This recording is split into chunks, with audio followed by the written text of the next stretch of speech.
আসসালামু আলাইকুম, সবাইকে আমার চ্যানেলে স্বাগতম। আশা করি সবাই ভালো আছেন। আজকের ভিডিওর টপিক শরীর বন্ধ করার আমল বা তদবির দিব। ইসলামে একটা আমল যেটা শরীর বন্ধ করলে শরীর বন্ধ আর কেউ কোনোদিন কাটতে পারবে না।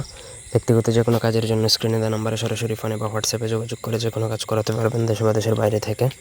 আপনারা যদি আমার সাথে ফেসবুকে কানেক্ট হতে চান তাহলে ডিসক্রিপশন বক্সে দেওয়া লিঙ্কে আমার ফেসবুক আইডির লিঙ্ক দেওয়া আছে, চাইলে সেখান থেকে ফেসবুকে কানেক্ট হতে পারেন।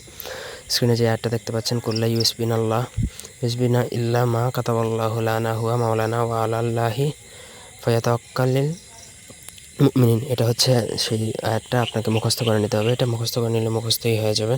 তারপর আপনি যখন মনে করেন যে আপনি শরীর বন্ধ করবেন, তখন আপনি এটা পড়ে আপনি ফু দিবেন, অথবা হাতে একটা লাঠি বা হাতের আঙ্গুল দ্বারা আপনি একটা টানবেন। তারপর সেই লোকের ভিতরে অবস্থান করবেন। মানুষ, দানব, জিন, ভূত, প্রেত, বান, জাদুটনা কিছুই আপনাকে স্পর্শ করতে পারবে না এটা দ্বারা। তাছাড়া আপনারা যদি আমাদের থেকে সারা জীবনের জন্য পার্মানেন্ট শরীরবন্ধ তাবিজ নিতে চান, নিতে পারেন। একদম 1000% গ্যারান্টি, সারা জীবন শরীরবন্ধ থাকবে। আমরা এগুলো দিয়ে থাকি। ধন্যবাদ।